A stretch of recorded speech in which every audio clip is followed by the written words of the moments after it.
这不是49天劫，这是99天劫啊！不是说只有即将飞升成神的大成修者，才会有99天劫的吗？我一个化神期，何德何能啊！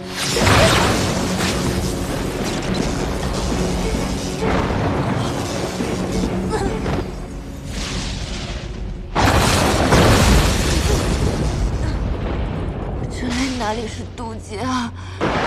明明是要劈死我！我不会成为第一个被雷劈死的化神修者吧？如果我在这儿被劈成了碎渣，那人的脸一定被打得很疼。还是再挣扎一下吧。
你安静坐好，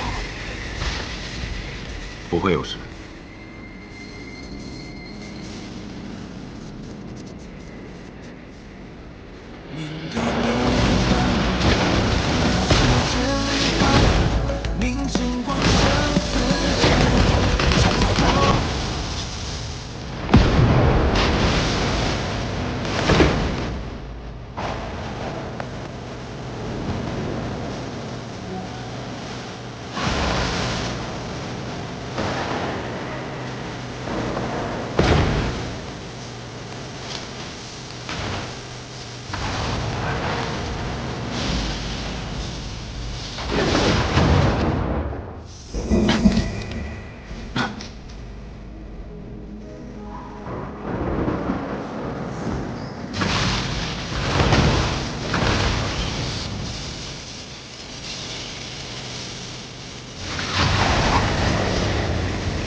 不是让你好好坐着吗？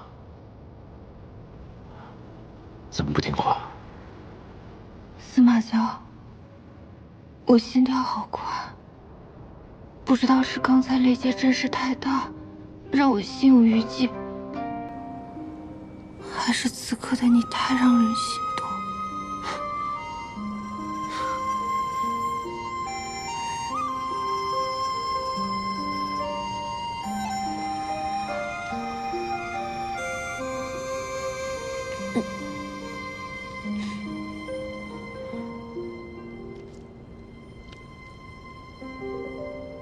你能不能好好谈恋爱了？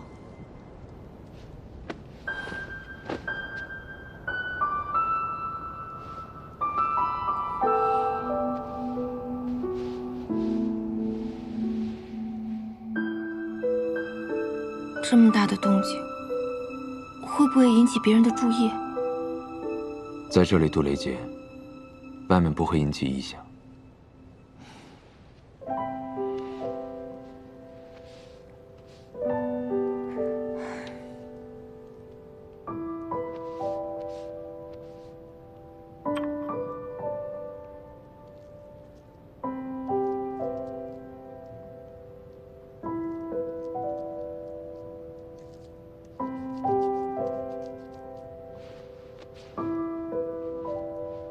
如果好好照顾，就算你伤口恢复得慢，应该也能在10天内痊愈。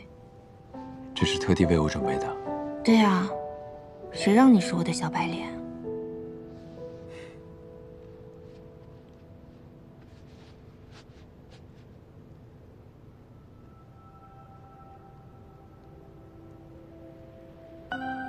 我不想包扎，麻烦。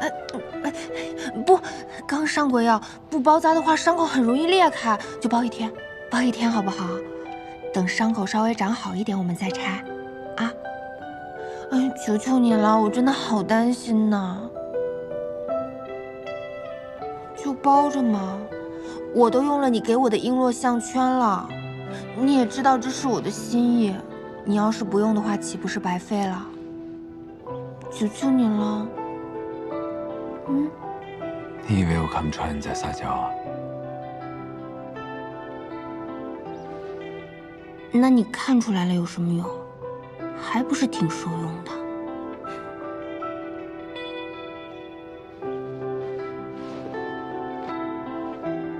如果换了别人，那么高的修为，受这样的伤，吃点灵丹很快就能好。可司马娇却不能。你不用担心，我不会比你先死。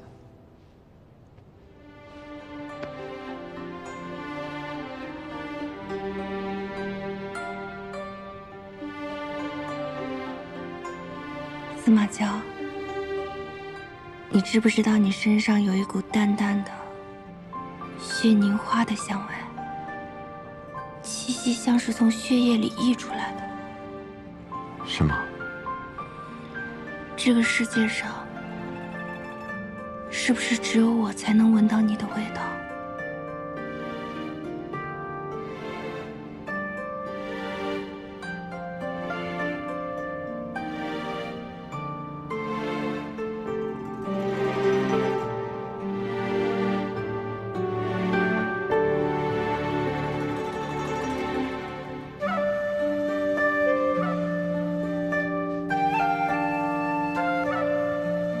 你特地找到这里，又特意给我炼制了那么厉害的防御法器，是不是一早就知道这次雷劫不会那么简单？对，因为你的身上有我的气息。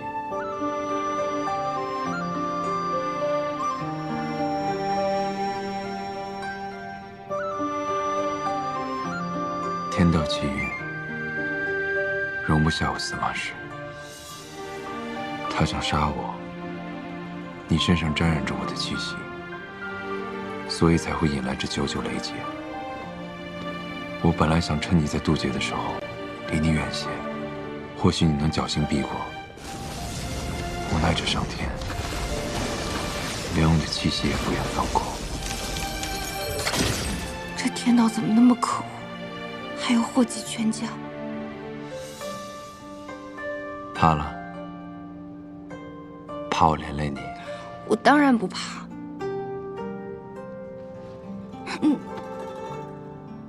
但杜雷姐好麻烦的，我的修为还是不能长得太快。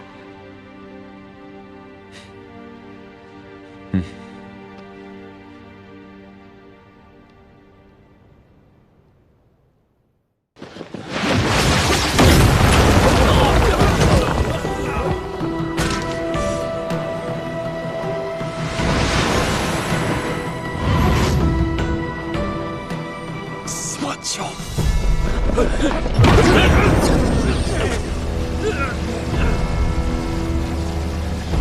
带我去找那簇灵火。痴心妄想！既然如此，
司马家，我看你还能得意多久？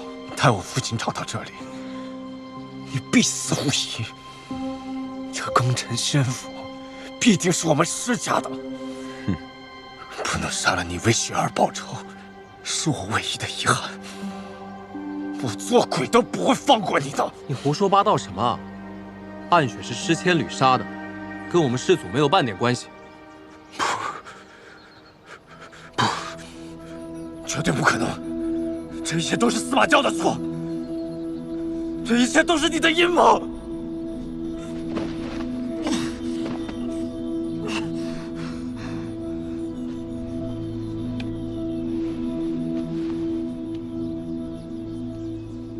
刚养好一点，又流血了。无妨。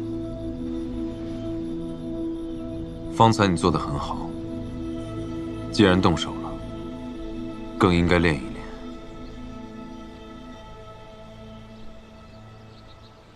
杀了他。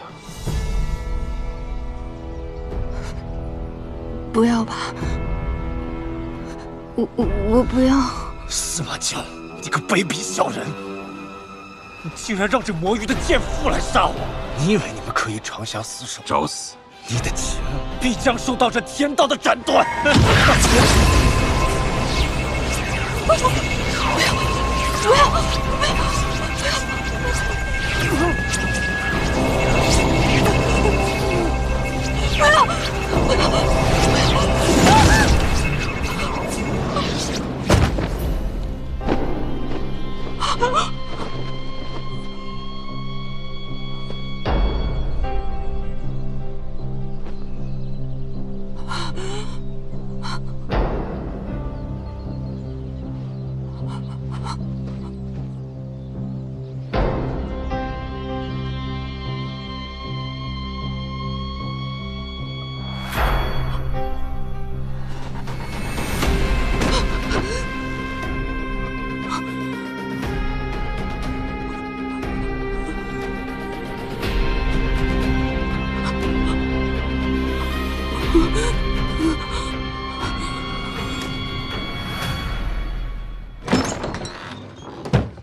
你为何要这般与我置气？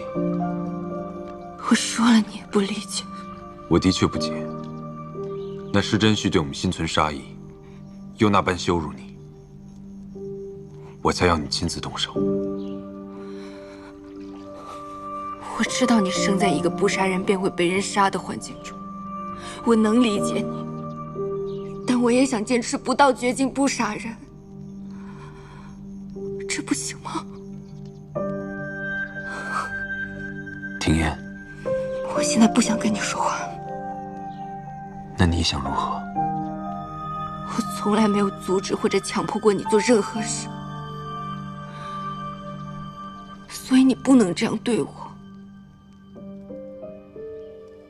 可对于我而言，从来只有想做和不想做，没有不能做。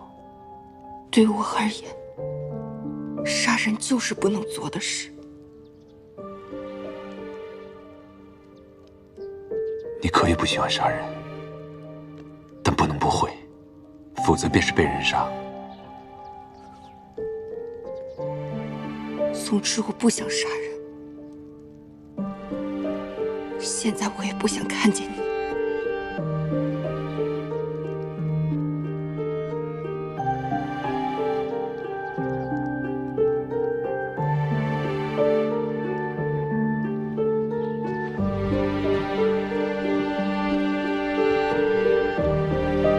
那你何时会想见我？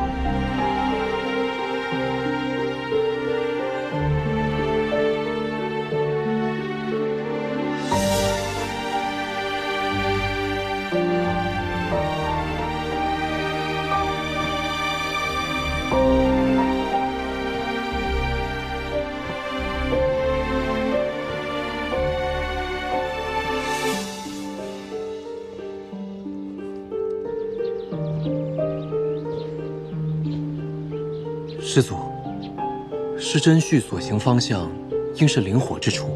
您今日转化的施家傀儡人，也已经在附近的灵山为您查探灵火的下落了。我也去查探一番。我同师祖一起去。不，你在这里护着他。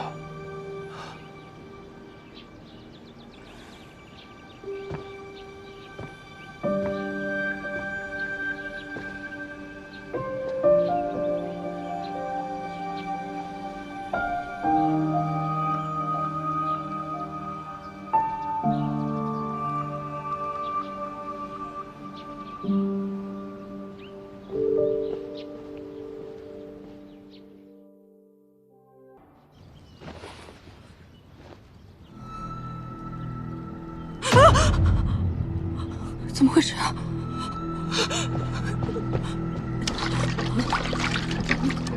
我知道我杀人了，我错了，能不能别这样对我？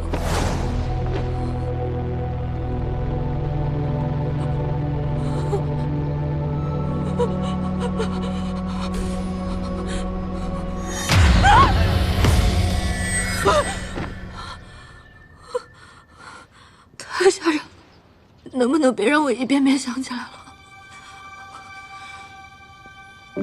不行，我要去做点别的事情，转移一下注意力。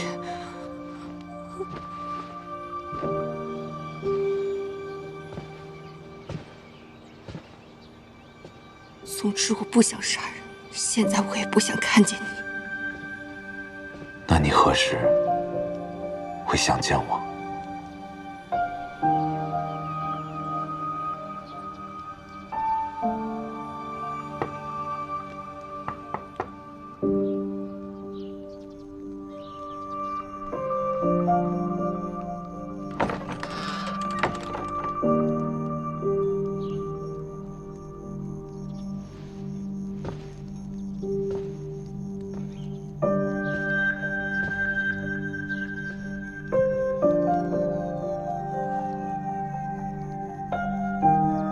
周围没有他的气息，难道他走了？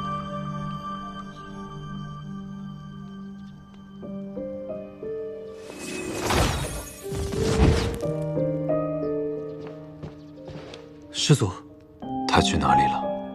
我也不知道，庭燕让我不要跟着他，他只说要把雷鸣山谷抓来的隐生虫派上用场。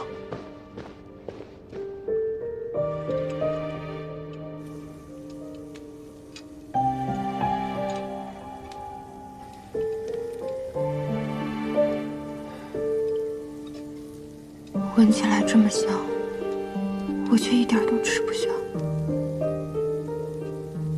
司马椒，我之前在一本游记里看到说有种隐生虫能够钓飞鱼，我便偷偷收集了它，想着我可以为你钓鱼吃。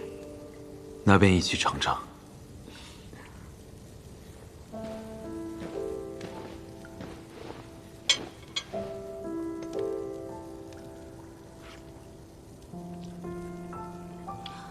你以后不能再这样了。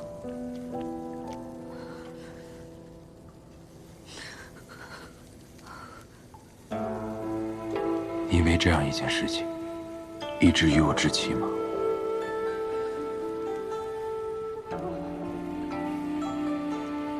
如果你对我来说是那个高高在上的师祖，我是不敢跟你置气的。可你不是了，你现在是这个世界上我最亲近的人。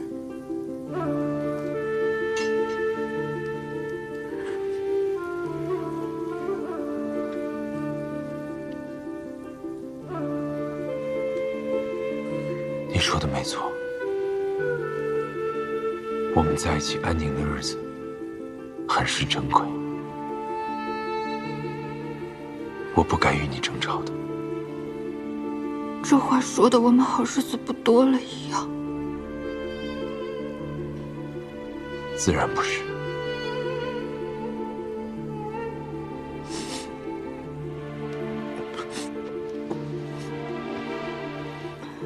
下午没睡好，困。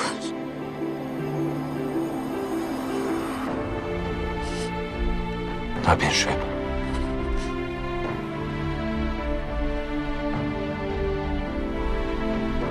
庭燕，我看到你落泪，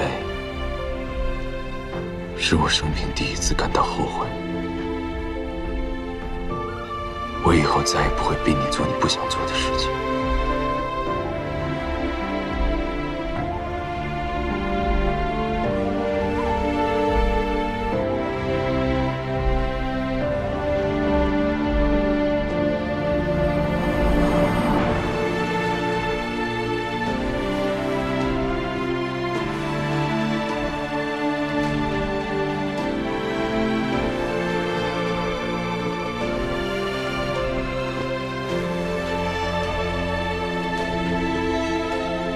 这天下之事，没有一件能让我畏惧。但我现在一想到，你吃不好，也睡不好，我就觉得很可怕。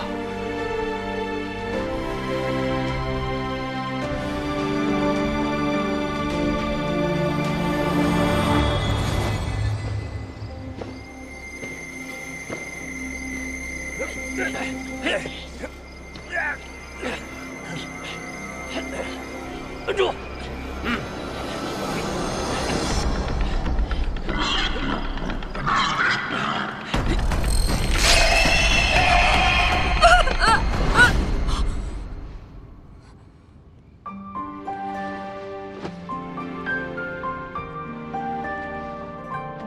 别害怕，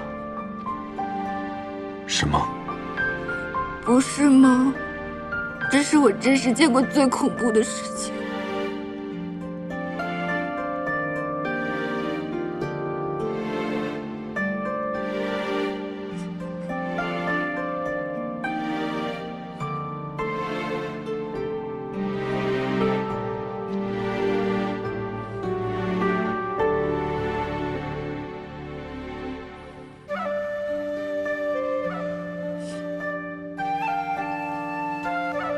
我曾经在自己的灵府里见过尸山血海，也见过无间地狱。竟不知一个人会因为杀一只畜生，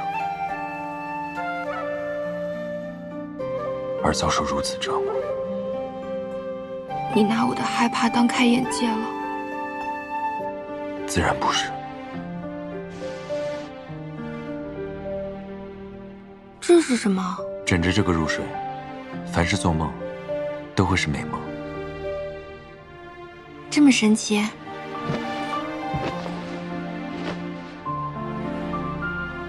这个枕头不像看上去那么个人，还挺舒服的。我今晚也进灵府陪你。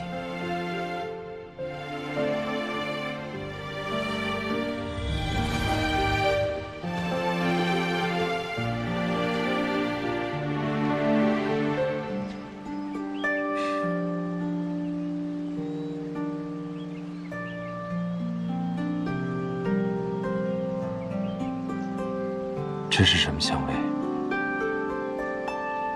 像是甜食的味道。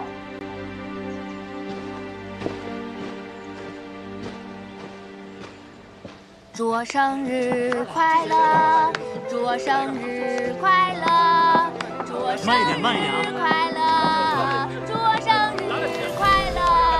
来，大家一起祝师姐生日快乐！哎，谢谢啊！来，生日快乐！你们干啊，我随意。好，来，天元徒儿，咱们把蛋糕分一下吧。好。哎，拿盘子，拿盘子，拿盘子。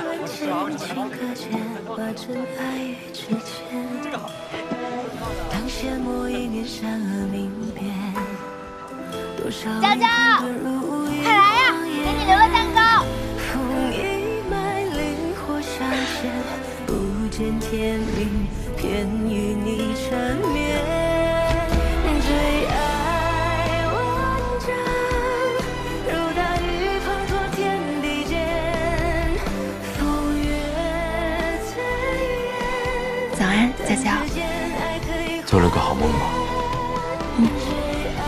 开心吗？非常开心。我梦到了师父、师弟们给我庆祝生辰，还有你，我们一块吃了蛋糕。我想到之前跟我家里人在一起的日子。看来这玉枕效果很好。这么有用，你为什么自己不用啊？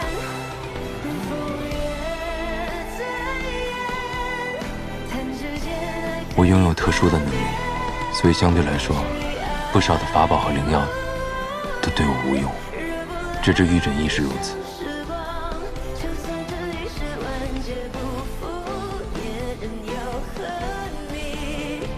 幸好有我，你等我用这个枕头调节好了心绪，就能继续在我的灵府里休息啦。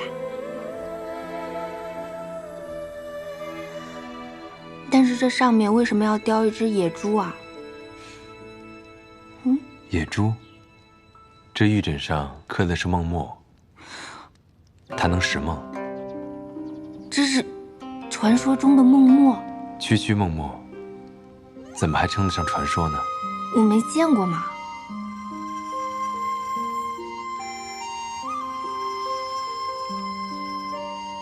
那等我归来，我带你去看梦墨。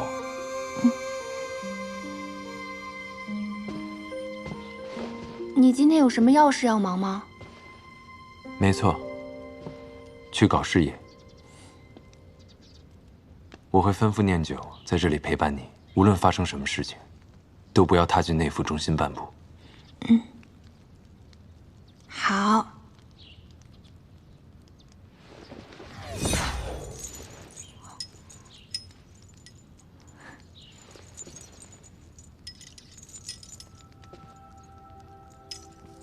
这个璎珞项圈不是在渡雷劫的时候坏了吗？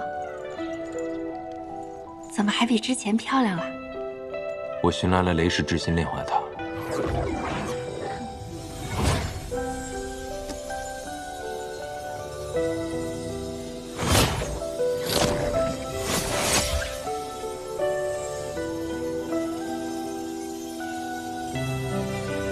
以后就算遭遇雷劈，也不会有任何损坏。我们这才从雷鸣山谷出来没几日，你竟然神不知鬼不觉地练好了，厉害！这件法器可以抵御所有人造成的伤害，即使是你遇到像释千旅那样的高手，就算你躺着，对方用尽全力，也要打半天才能破坏。那破坏之后呢？在那之前，我就会找到你。你也要答应我，不要撕裂了伤口，也不要磕着、碰着，我会心疼的。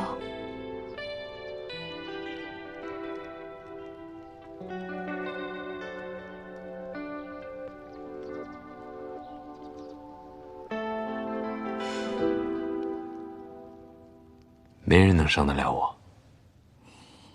瞧给这祖宗厉害的！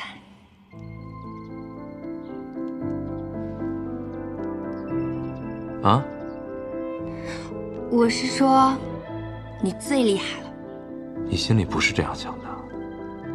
我现在心里很平静，你应该不知道我在想什么。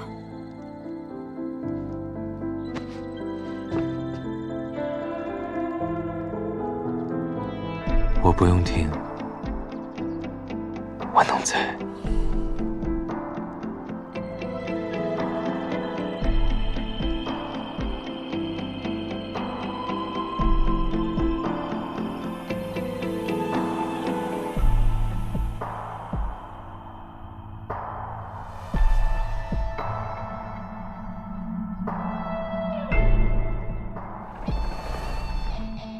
等我回来。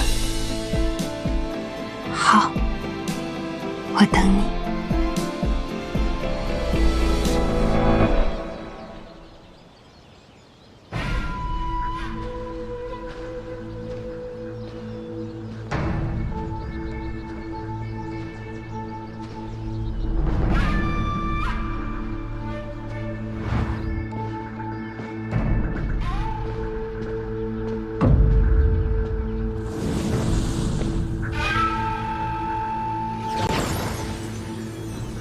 你身上还有另一缕司马氏的血气，是那供养灵火的人让你带我去找他。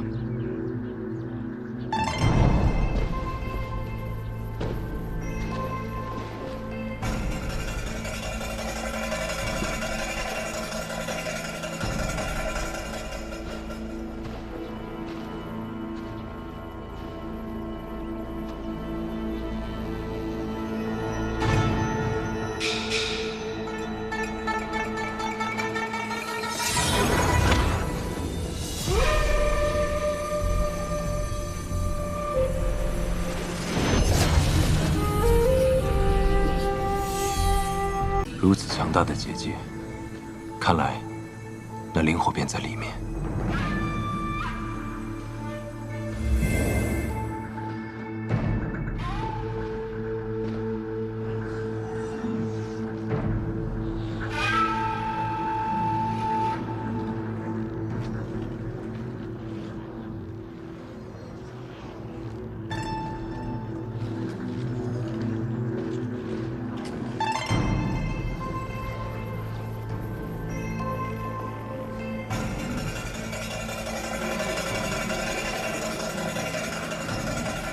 血雾阵，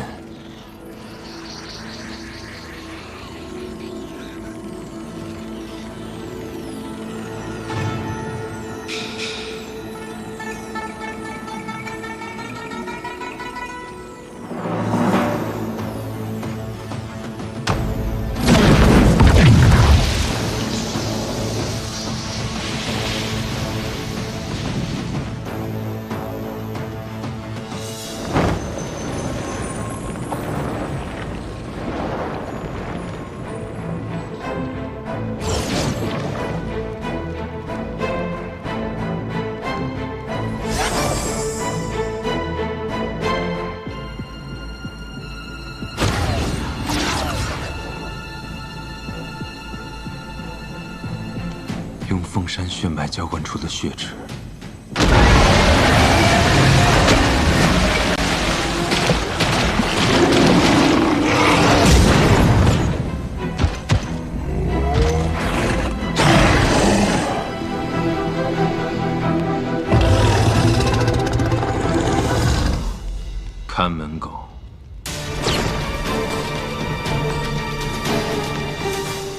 答应我，不要撕裂了伤口，也不要磕着、碰着，我会心疼的。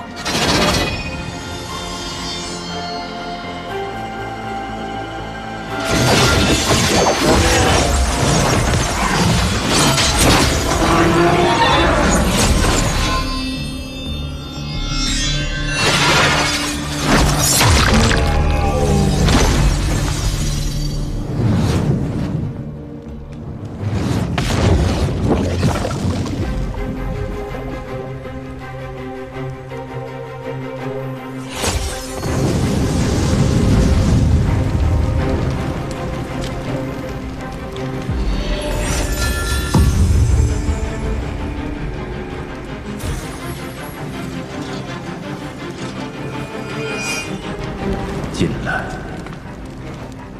你是何人？娇儿，来，我会告诉你答案。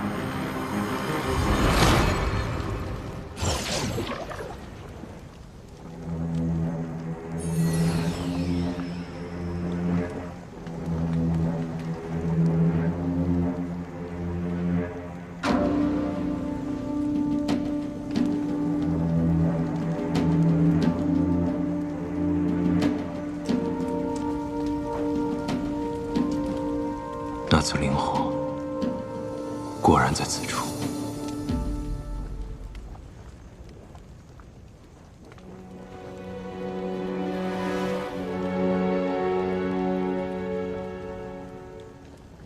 我的娇儿，你终于来了。你是司马氏，我一直在等你。原来你没有死在白鹿崖大火中。看来娥儿还是听了我的话，将灵火与你相融了。你能坚持下来，我很欣慰。我带你出去。不用白费力气了，我在这儿等你，也不是为了要出去。我这残破的身体，也不可能再出去了。我在这儿苟延残喘的等你，就是为了告诉你当年的真相。飞升诅咒，令司马氏人丁愈发凋零，流着珍贵血液的我们，从统领者日渐沦为八大宫的工具。到了我这一代，已全然失去了自由。八大宫为了诞下更为纯粹的凤山血脉供养灵火，逼迫我与你母亲结成夫妻。不久之后，娇儿你便带着最为纯粹的凤山返祖血脉降生于世。看到如此纯粹的血脉，八大宫贪婪欲生，得寸进尺，想让我们诞下更多血脉，遂将我与你母亲封印在白鹿崖。司马一族应寸步不移守护灵火，还请师祖潜心安于白鹿崖中。这和将我们当作囚徒有何区别？你们眼里还有我们这些师祖吗？我本想和凤山灵火融合，以便获得那强大的力量，来终结八大宫的阴谋。然而灵火威力强大，我承受不了那么巨大的痛苦，有一段时间陷入了疯狂。最终，我只能放弃。如此痛苦，你却依旧选择让我来融合灵火。那真的是迫不得已呀！你有着罕见而纯粹的凤山返祖血脉，定能承受灵火，成为破解飞升诅咒的第一人。但融合的过程中，我们便发现，你血脉太过纯正，需以更强盛的灵火与你融合，否则，灵火会在融合过程中被你的至纯血脉吞噬干净。后来，我便和司马一族的族人共同做了个决定：若我们死得其所，能让娇儿成功将灵火融合，那八大宫便再不敢进犯我司马一族。没错，我们愿意为娇儿融合灵火。我也愿意，我也愿意。司马一族不愿再任人宰割，满足八大公的贪欲，于是决定共同以血养火，养成那足够强大、能够被你融合之火。然而，血祭一旦开始，我们便发现那灵火仿佛无底洞，100余位族人前赴后继，血祭身亡，却无一人放弃。最终，我们族人用尽了全部的血脉，终养成这世间最强盛的灵火。牺牲全族人的性命，让一个孩童背负如此沉重的命运，该说你们是可怜还是可恨？如若让我们重新选择一次，我们依然会走这条道路。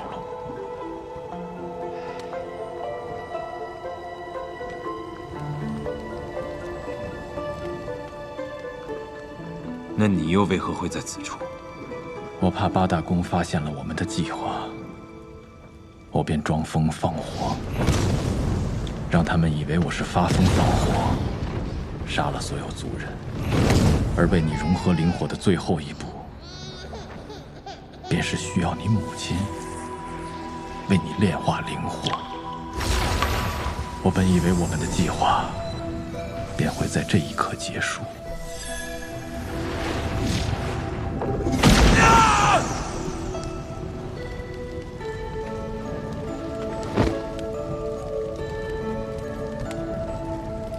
死了，不好！司马恶呢？白鹿崖大火时，世家安插在八大宫中的眼线，发现了奄奄一息的我，于是将我从白鹿崖偷偷带走。原本世家的确是想救我，但我被救出以后，急于想要找到你，让世拥有从我这里获知了破解飞升诅咒的秘密，这引起了他的贪欲。世拥有伙同他的弟子10千旅，从白鹿崖偷走了一小簇即将熄灭的灵火分身，以我的身体作为灯芯供养。同时，师拥有与10千旅暗中打造了白凤山，收集凤山血脉，以血来培养你这簇灵火。没错。既然你到了这儿，那这一切便都该终结了。娇儿，你要记住，我们是凤山一族，凤山一族天生不凡，注定与天地同寿。天地同寿，你看清楚了，如今这司马一族只剩下我一人。只剩下你一人又如何？只要你能活1000年、10000年，只要你不死，凤山一族就永远在，我们一族的辉煌便有重现的那天。只要你把它吞噬了，你的伤势不仅会痊愈，更能让你体内的灵火倍增。除了强大之外，还有一种可能。我在吞噬灵火的过程中，被灵火瞬间燃尽，对吗？你是1000万年罕见的凤山返祖血脉，你定能做到我们不曾做到之事。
妃社出事了。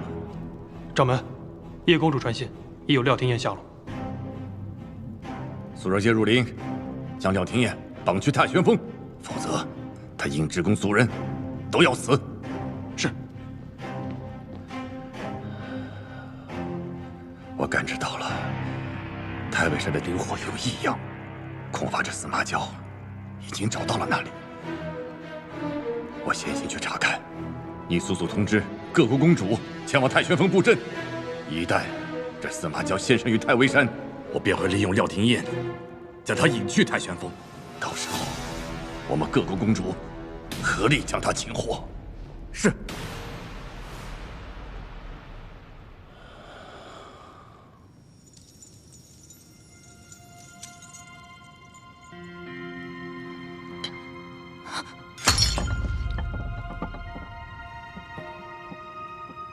莫非司马娇这一遭会发生什么意外？呸！哪有自己筑自己道侣的？他那么厉害，能杀他的人恐怕还没出生，哪怕受点小伤，也不会有大事的。要是刘光静还在就好了，也能让娇娇给我报个平安。若莲，啊，念九。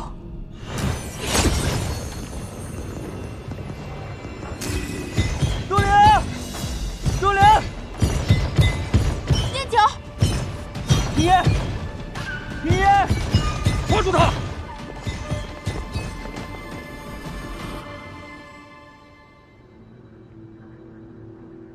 叶公主，没想到这么快我们又见面了。你究竟是怎么找到我的？这仙界，只有我认得你的极寒痕迹。近日你修为大涨，那痕迹也越来越清晰。那我还得谢谢你，现在才来抓我。掌门有令，若捉不到司马娇，务必要将这个廖廷彦带回去。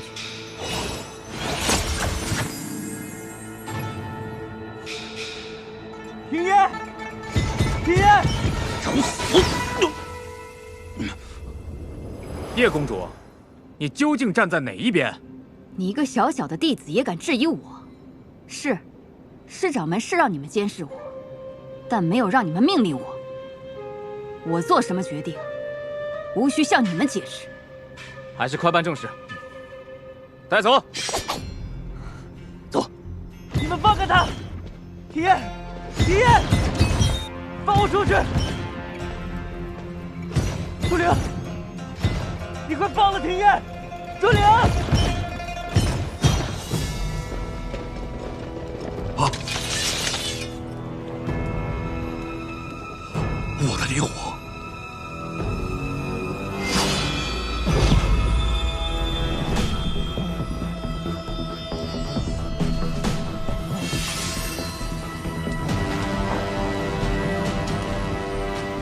你终于来了！你揉了我的灵火！我们几百年筹划的大计，竟让你得了利！司马娇，你这个卑鄙的、该死的混蛋！过奖了。哎！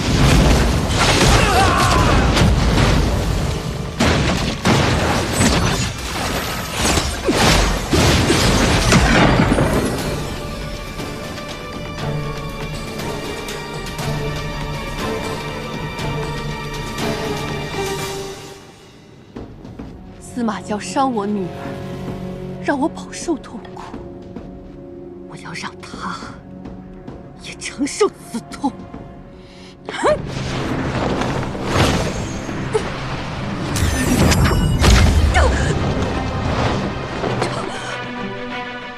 这是怎么回事？他竟然有极强的防御，我就伤不了他。月公主，大敌当前，不要冲动啊！月公主，今日若是谁想毁了这件捉拿司马娇的工具的话，我只能将他视作破坏八宫大计之人。叶如灵，你究竟是何居心？哦，你到现在还与廖廷烨惺惺相惜吧？月公主，现在不是谈私仇的时候，我们得干正事啊！日公主说的有道理，各位公主，事不宜迟，摆阵吧。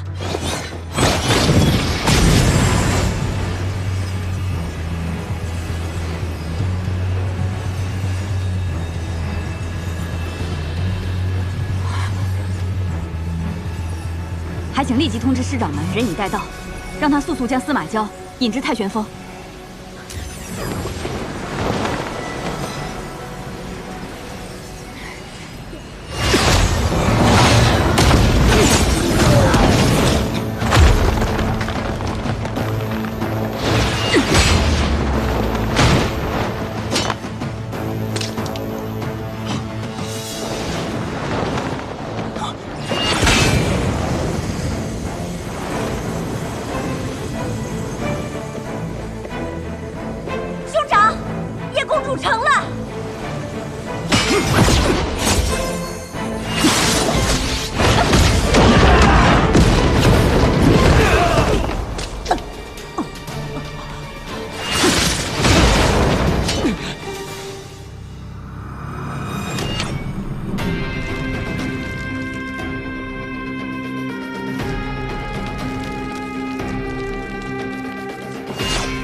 氏一族的血造成的血池，也将毁于司马氏一族的血。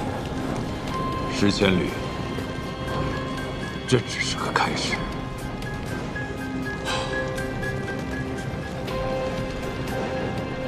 你想干什么？你听。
石氏一族所在的灵山、祭神庙、祖墓，你的掌门太玄峰，都会变成一片火海。从今往后，你们的所有灵山和你们偌大的氏氏，都将不复存在。石千缕，看到自己苦心创造的一切被毁掉，滋味如何？司马娇。 你一直在策划这件事，你会后悔的。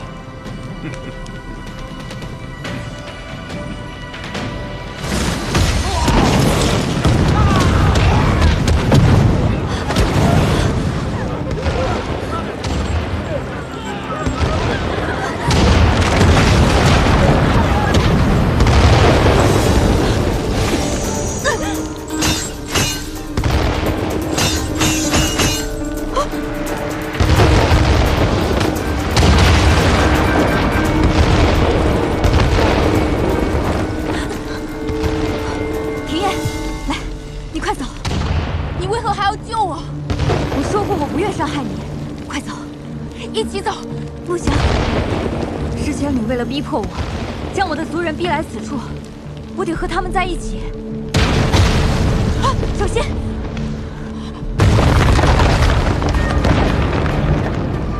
这也走不了啊！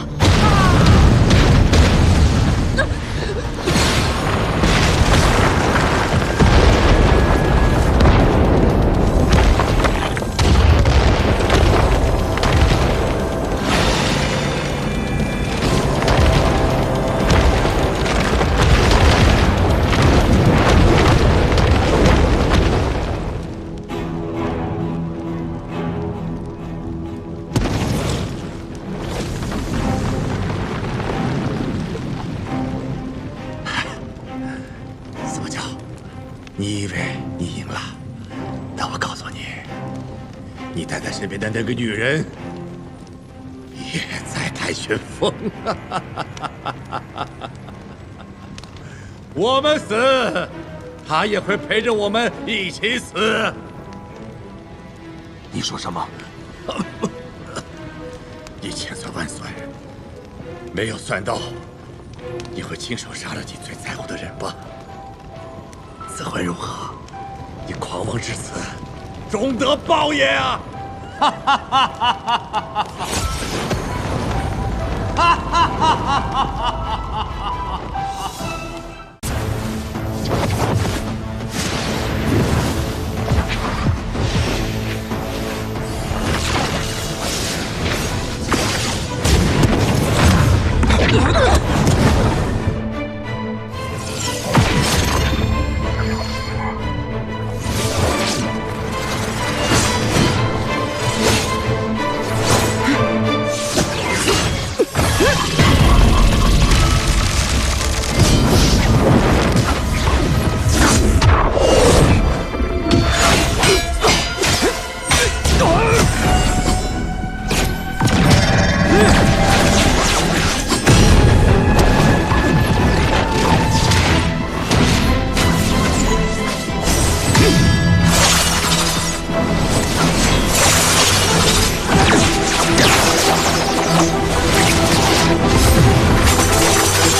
石仙侣，你果然已经攻至大成，难怪要嘉信在百峰山暗中行事。让我猜猜，你恐怕还在何处蓄养了另一簇灵火，想利用我司马氏的秘密，达成你的目的。灵火，司马昭，你莫要再信口雌黄。我若与这里同归于尽，不给你留半分的凤山血脉，你也不用再做你的春秋大梦了。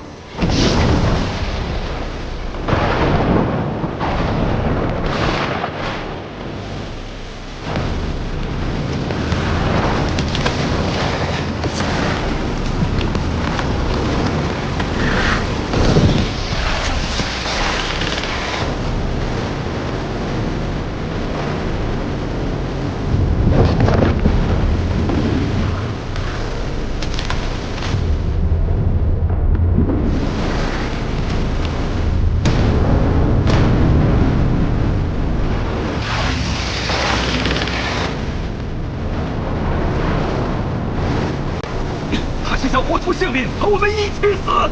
合力阻止他！没用的。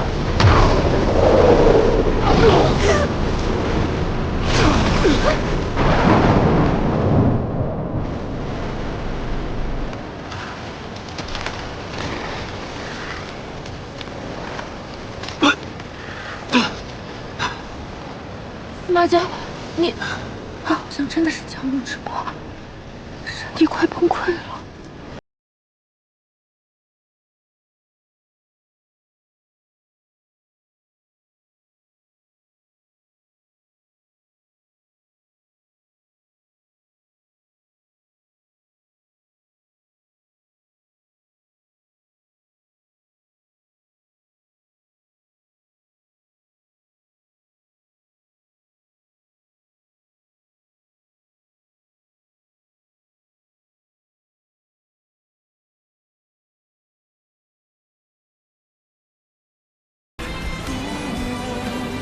我的天命就是，我注定会过上闲云野鹤、吃喝玩乐的日子。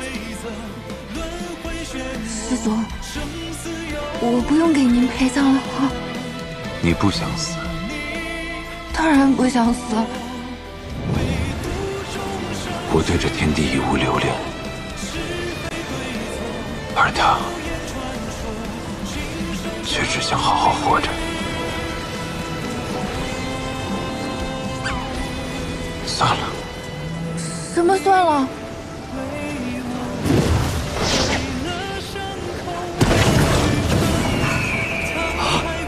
这是要做什么？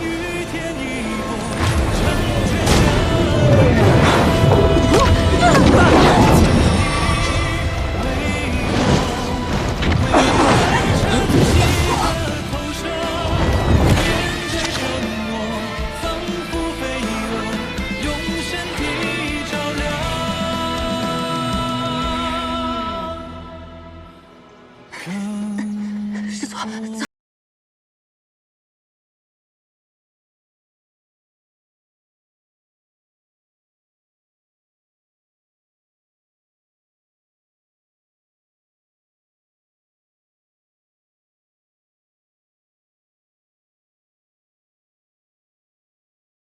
你快自己逃吧。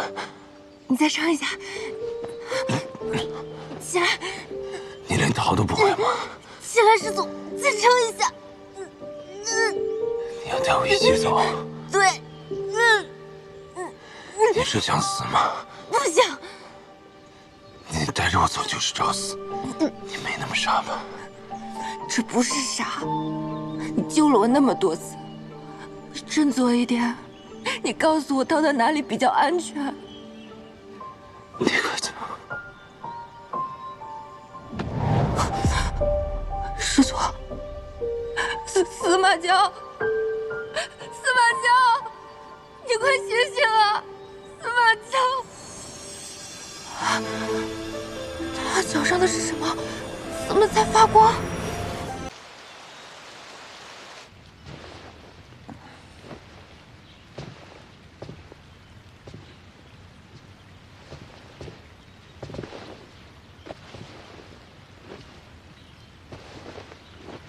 姑娘是魔域的魔修吧？我是魔修。若是让掌门或其他公主知晓你的身份，你觉得司马娇还会护着你吗？我觉得，即使我是魔修，我应该也没有伤害过人吧。姑娘不用紧张，我知道。哦。我的双眼可见善恶，所以能够知晓。你并非邪魔之流，那就好，吓死我了，还以为要被你收了。多年前，我在三圣山见过司马娇一次，那时候她年纪尚小，就显露出了超乎常人的心智与悟性。我当时给她取了慈藏作为道号，便是希望她对生灵有慈心，能将她的杀心归藏。在我所预见的未来里，他会以一己之力毁灭庚辰仙府，几乎颠覆了整个修真界，更是屠杀无数无辜的凡人。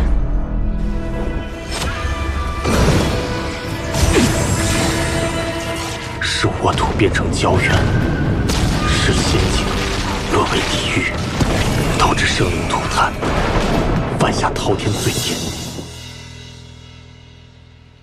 师祖他虽然看起来残暴，但他并不是滥杀的人。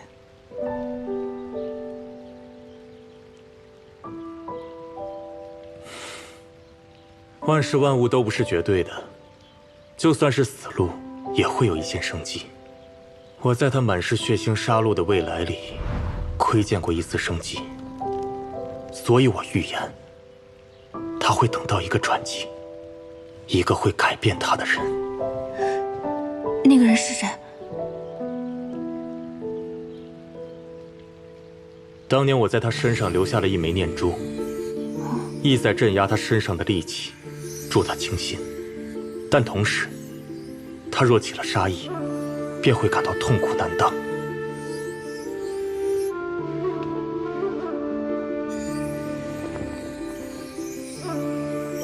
那这珠子原来不是个装饰品。这念珠，他人只觉得是束缚司马娇的封印。自从戴上那天起，再无人能解开。但其实，它还是一样灵药。若你能解开这个封印，这枚灵药便能救他一次。若你不能解下，就说明司马娇没有等到那一线生机，今日就是他生命的尽头了。您就不能直接救他吗？姑娘不妨试试。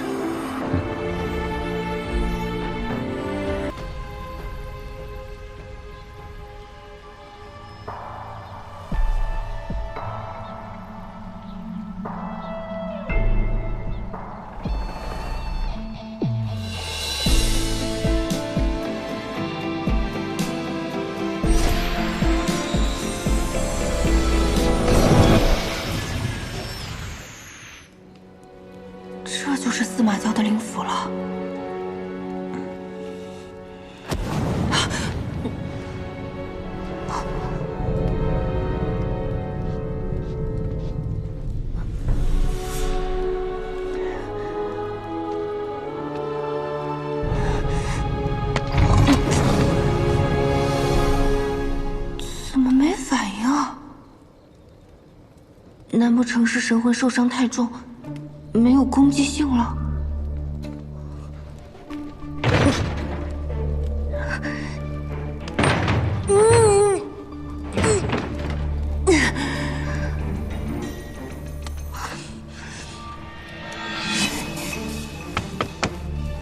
师祖，我来救你了，开个门呗。师祖，司马娇，娇娇，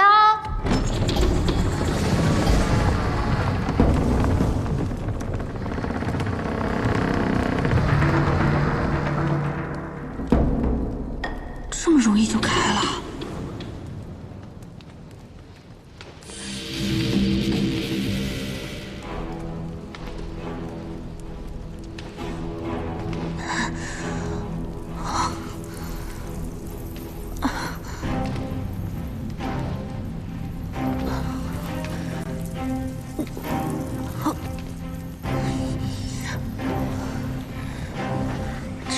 的灵符怎么跟火焰山似的，时时刻刻这么难受，换我也得发疯。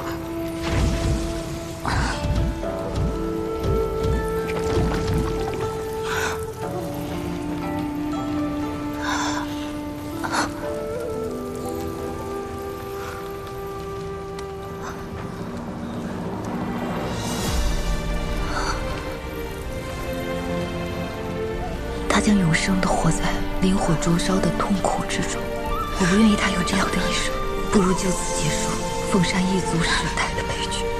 这便是娇儿降生世间的使命。你若是莽撞行事，说不定会死的。司马娇，这么简个神魂碎片，还有传染情绪的作用。司马娇，你这么治愈的吗？我平时带你吃喝玩乐都没有让你开心一点吗？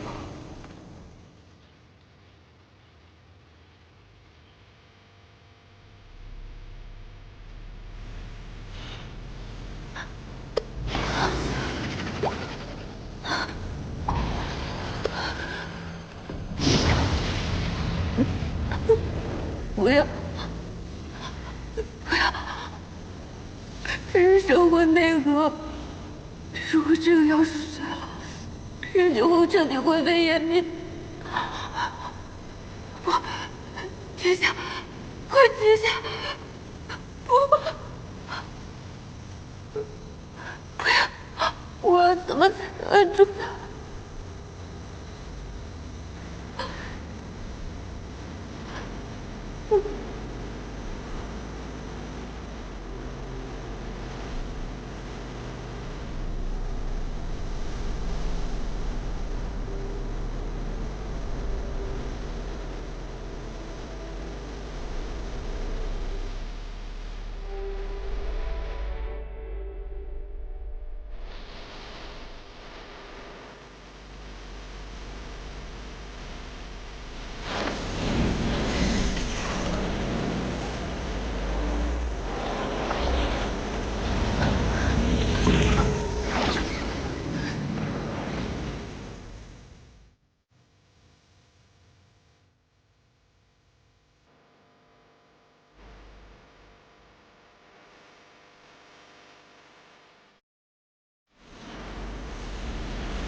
司马娇，我是不是要死在你的灵符里了？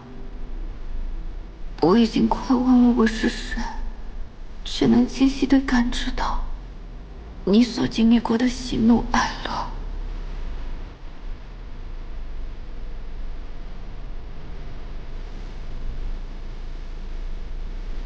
我说过，只要我不让你死，你就死不了。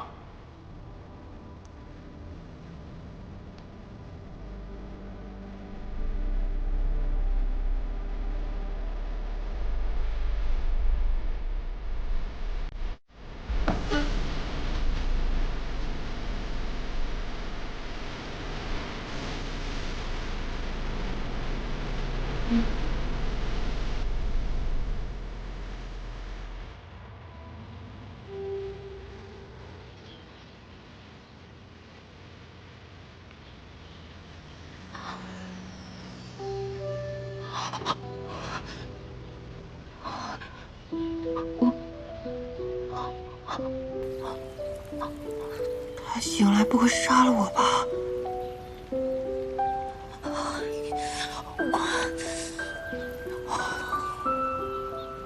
我就说你可以吧。现在他的情况稳定很多了，你再努力几次就搞定了。再努力几次，一次我都死去活来了。我以为你这么闯进去，神魂多少要受损的。现在看来，你不但没受损，还得了好处呢。你闭嘴吧，你个熊孩子！哼！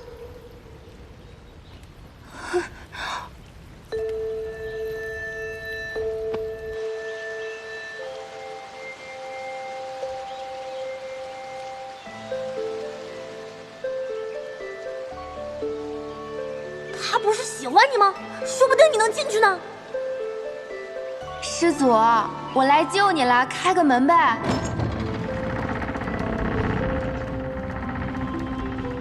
那不然你告诉我你的真实想法，我想听实话。因为我对你珍而重之，不想让你受丝毫伤害。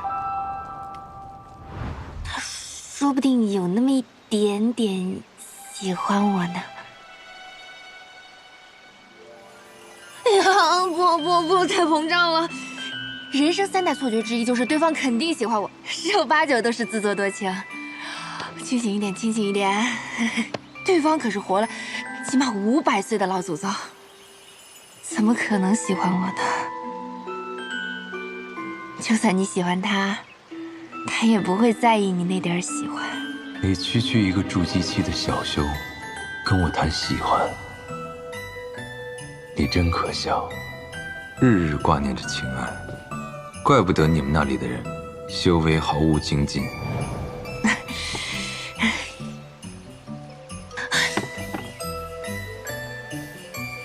我不可能救了一半不救了吧？这半途而废的岂不是更浪费？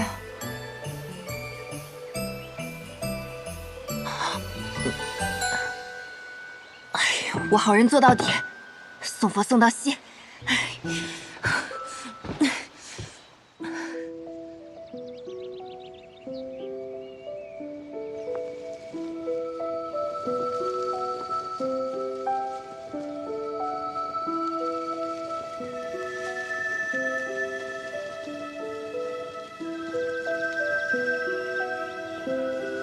廖天恩的灵府竟如此宁静舒适。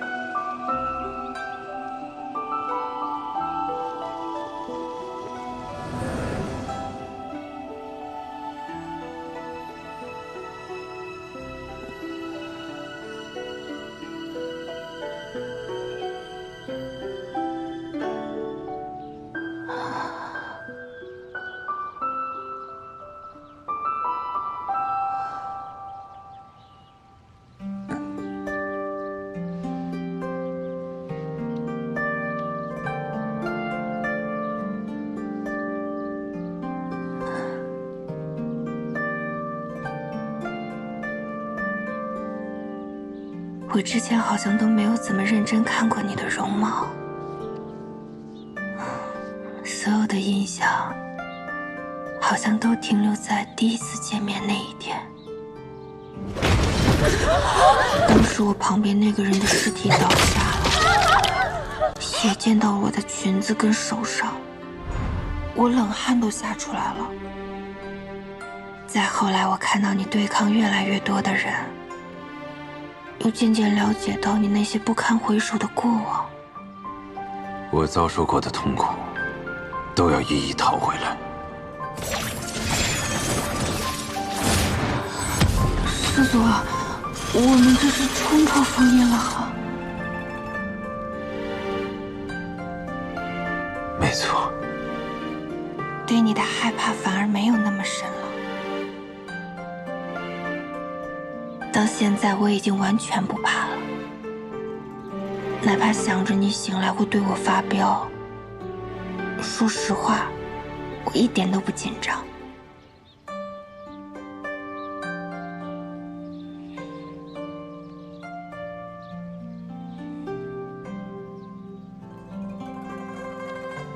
这么柔的耳垂，怎么没生成个有妇之人？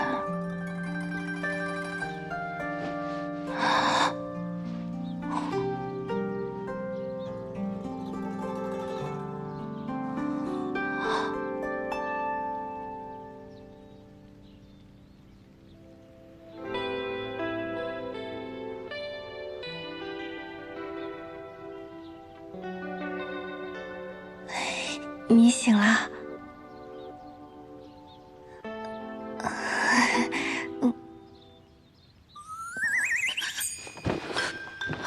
目前这个问题很难跟你解释。熊孩子臭火苗，说什么起码要帮他融合修养3次，他才能苏醒。现在才2次，谁教你的数学啊？我似乎睡了一个好觉。那可能有我的功劳。你胸口的伤也快好了，这灵药可真好使啊！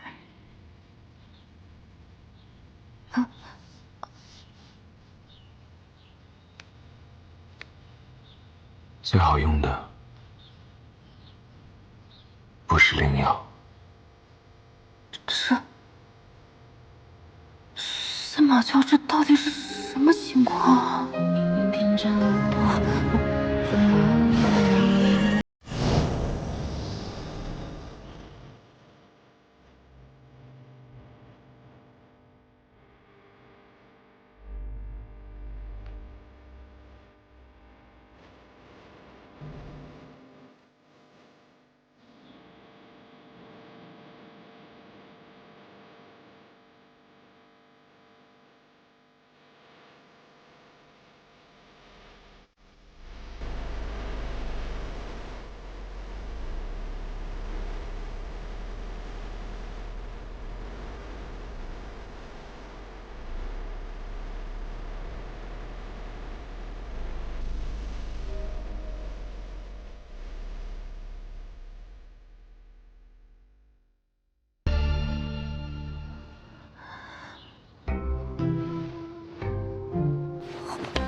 你怕什么？你说我怕什么？师祖饶命！我真的受不了了。不饶。怎么？不喜欢？不喜欢。看来你这次受伤还真挺严重的，连真言之势都失灵了。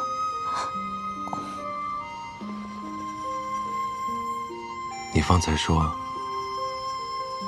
不喜欢，难道你很喜欢？你为什么非要逼我说真话？想知道一个人的真心，方法有很多。没了真言之事，我现在仿佛也能辨别你说的话是真是假。这气氛是怎么回事啊？看来那小火苗说的是真的。司马萧真的喜欢我。金谷天的特产可以清心凝神，给你体验一下。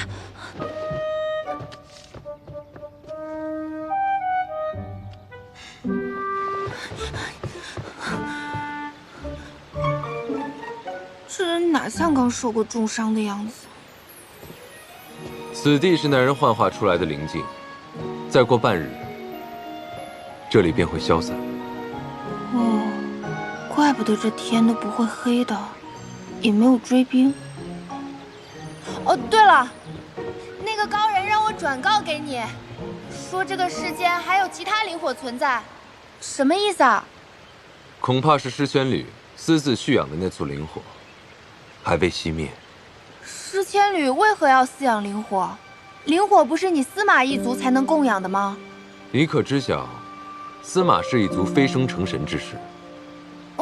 庚辰史上有写，许多年前，司马一族有许多仙人大能们借助雷劫飞升成神。飞升成神，只不过是这世间的一个笑话罢了。从前，没有仙人飞升，这天地间便会灵气充裕。这我知道，书上说，是因为仙人飞升，神界与下界之门连通，灵气注入凡间。真实的缘由是，那些飞升的仙人，并没能去往神界，而是消散于这天地之间。神魂与肉身，化为了精纯的灵气，反哺于这世间。如今，司马氏一族即将灭绝，便是这冥冥之中的气运天道，要灭司马氏。怪不得八大公跟施氏敢这样毫无顾忌地算计你们剩下的司马氏族人，就是因为知晓，那些所谓飞升成神的显赫风光，都是假的。除了司马氏一族的人，无人知晓，结束飞升诅咒的方法，就是融合灵火。啊，这种惊天大秘密你就告诉我了？对你何需要有秘密？现在看来，诗千缕是知晓了这个秘密，才起了贪心，所以他养灵火，想获得长生，是吗？对，他创造了百凤山，就是要以换血秘阵获得凤山血液，这样他才拥有融合灵火的基础。可我如今已经毁了百凤山，他应该无法继续供养灵火。但照那老东西所说，诗千缕那簇灵火未熄，说明他在别处还藏有凤山血脉。换血来获得长生，诗千缕胆子可真够大的。你现在是不是打算除掉他？杀了他如何能够？我会在滋养诗氏一族的9座灵山埋下暗火，待我找到诗千缕的那簇灵火，我便一并点燃灵山的引线，摧毁诗家100年的妄想。可是你刚醒过来嘛，要不还是先养养伤吧。我不会医术，你要是再倒下了，我救不了你怎么办？无妨，毁掉诗家的阴谋，我方法多得很。只要我不想，无人能伤我性命。那你现在还想死吗？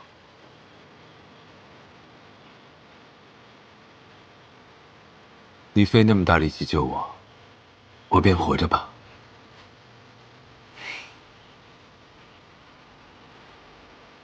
那我们接下来去哪啊？去找诗氏一族的人。